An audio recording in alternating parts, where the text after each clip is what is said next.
Hello my dear class 10 students, welcome to your biology class. Today again we are going to continue with the same chapter number 6, life processes. But today we will discuss about a new life process, respiration. So let's start.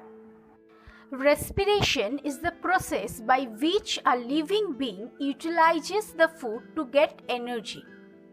Or in simple words, we can say that it is the process of releasing energy from food. And respiration is essential for life because it provides energy for carrying out all the life processes which are necessary to keep the organism alive. The process of respiration takes place inside the cells of the body and hence known as cellular respiration. Now let's have a look on the steps of respiration. The first basic and common step is breaking down of glucose molecule into pyruvate. This step happens in the cytoplasm of the cell. Glucose molecule or C6H12O6, which is composed of 6 carbon atoms, is broken down into pyruvic acid or pyruvate, which is composed of 3 carbon atoms. In the next step, the further breakdown of pyruvic acid takes place in the mitochondria, and the molecules formed depend on the type of the respiration in a particular organism. Respiration is of two types, aerobic and anaerobic respiration. In aerobic respiration happens in the presence of oxygen. Pyruvic acid is converted into carbon dioxide and energy is released, and water molecule is also formed at the end of the process.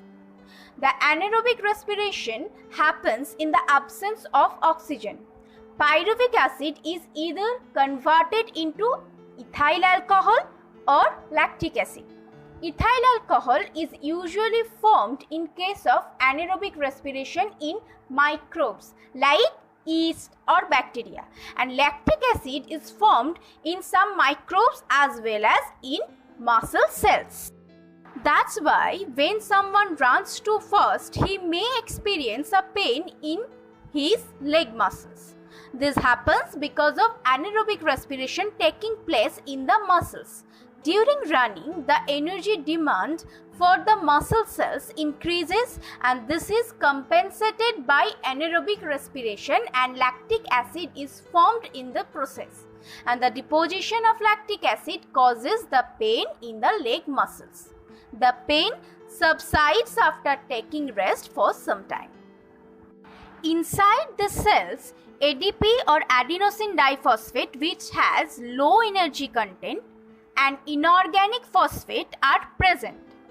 The energy released during the respiration is used to make ATP molecules from ADP and inorganic phosphate, and the energy is stored in the form of ATP or adenosine triphosphate. So, ATP is known as the energy currency of cells. When the cell needs energy, then the ATP can be broken down using water to release energy.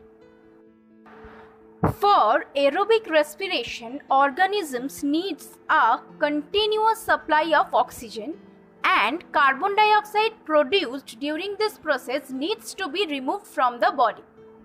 Different organisms use different methods for intake of oxygen and expulsion of carbon dioxide. Diffusion is the method which is utilized by unicellular organisms.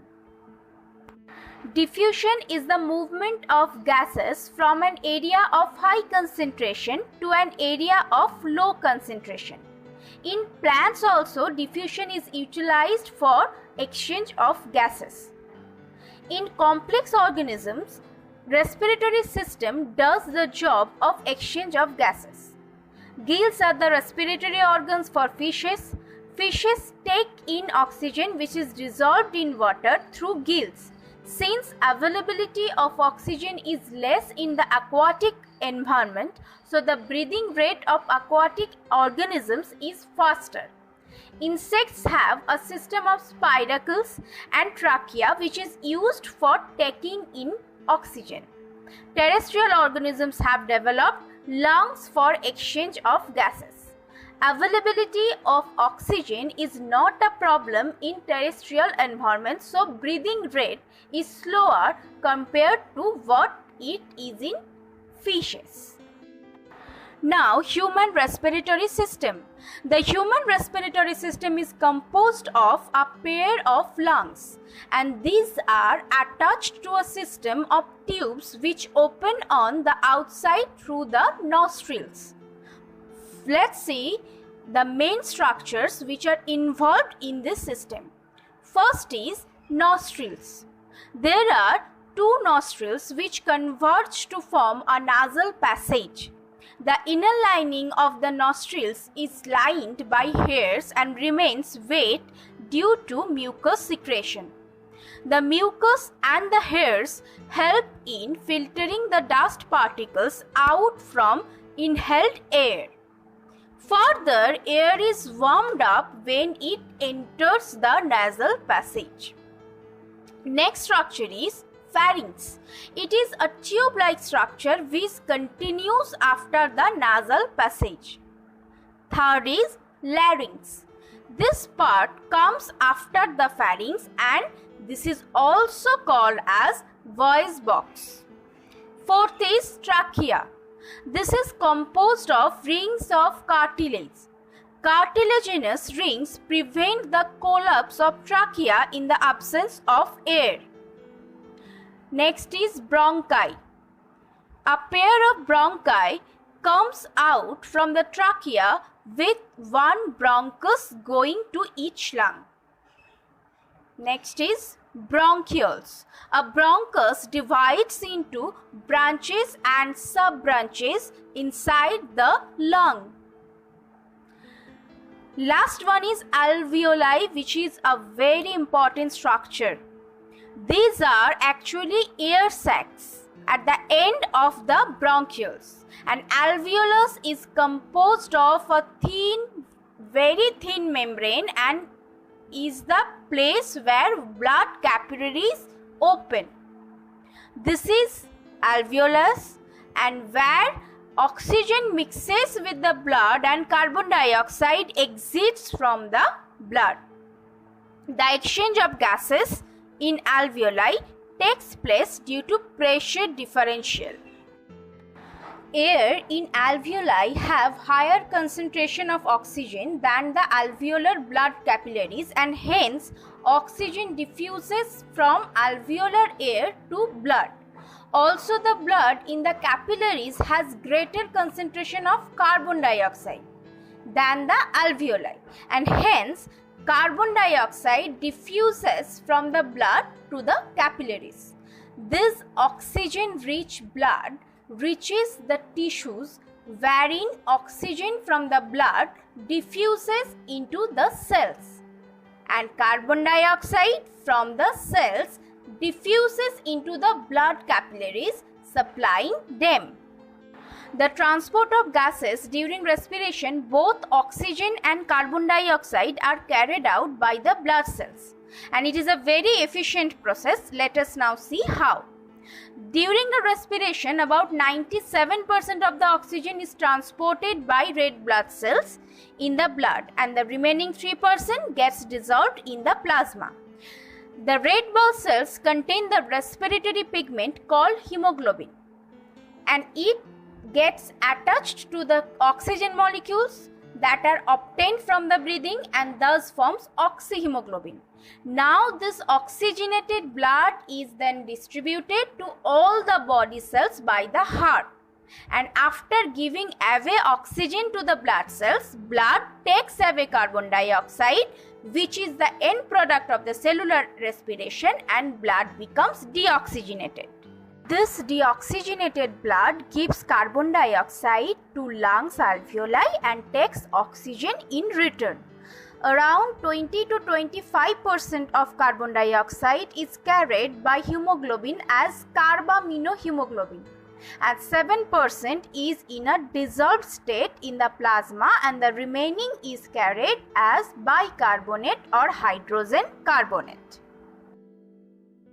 The breathing mechanism of lungs is controlled by the diaphragm and the intercostal muscles. Diaphragm is a membrane which separates the thoracic chamber from the abdominal cavity. When diaphragm moves down, the lungs expand and the air is inhaled. And when the diaphragm moves up, the lungs contract and the air is exhaled.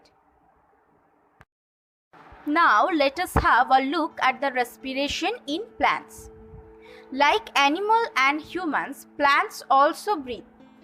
And plants do require oxygen to respire, and the process in return gives out carbon dioxide. Unlike human and animals, plants do not possess any specialized structures for exchange of gases. However, they do possess stomata which are found in leaves and lenticels which are found in stems. These are actively involved in the gaseous exchange. Leaves, stems, and plant roots respire at a low pace compared to humans and animals. Remember, respiration in plants occurs throughout the day and night, thereby carbon dioxide is formed. Though during the daytime, the total of carbon dioxide released is much more lesser than compared to the volume of oxygen made as a result of photosynthesis.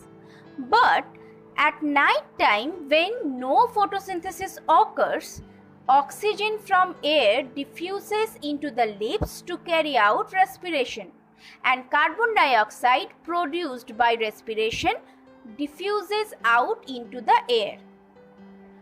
So, therefore, one should not sleep underneath a tree at night. So that's all for today's class, students.